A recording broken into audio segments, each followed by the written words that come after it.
Welcome everyone to today's tutorial. In this tutorial, we'll be discussing about the p tag.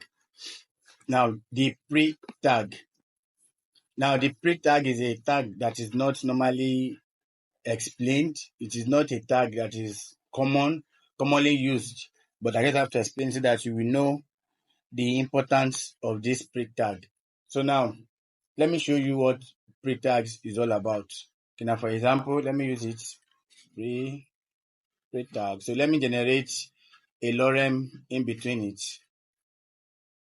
Lorem. Now you see our pre tag. Now, any line of code or any text in between the pre tag will appear the same on the browser. How it appears on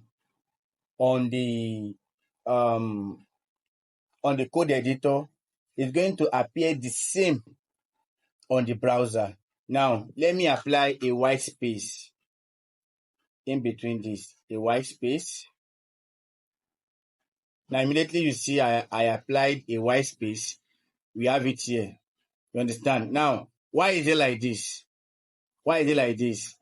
It's because normally I'm using my wrap text. I've already wrapped my text in my VS Code. So if I should open it wider, so this is how it's going to be. Now check it out here.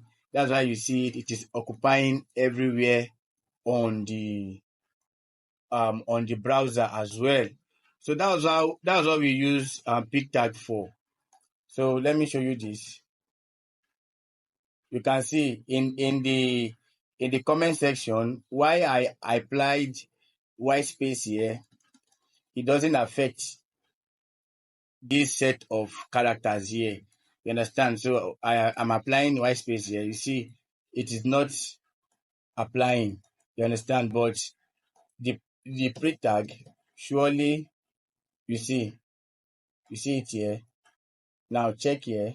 Immediately I apply here. Now you see. So that's what we use the pre tag for. So I hope it helps you. Thank you.